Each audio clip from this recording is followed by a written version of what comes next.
Française de l'Union européenne, des dizaines de milliers d'opposants iraniens venus du monde entier ont manifesté à Villepinte, au nord de Paris. Ils demandent à l'Europe de rayer de sa liste de terroristes l'organisation des Moudjahidines, comme l'a fait Londres il y a quelques jours. Harold Iman et François Pitrel étaient sur place.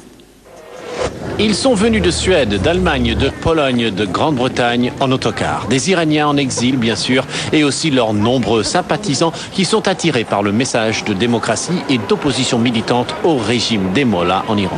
Ils sont fascinés aussi par le chef charismatique du mouvement, Mariam Rajavi. Certains voient dans les Moudjahidines un recours contre l'ingérence iranienne dans les pays voisins, dont l'Irak.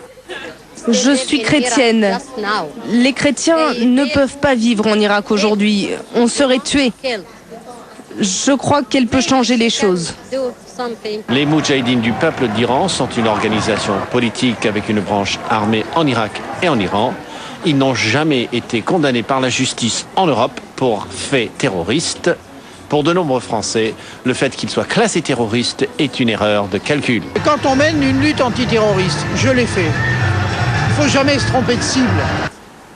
En effet, les Moudjahidines du peuple et leur variante légale, le Conseil national pour la résistance iranienne, regrettent d'être obligés de passer leur temps devant les tribunaux pour obtenir leur légalisation complète. Toute cette énergie devait se consacrer à défendre les intérêts de notre nation face à la barbarie qui sévit en Iran. À quelques jours du début de la présidence française de l'Union européenne,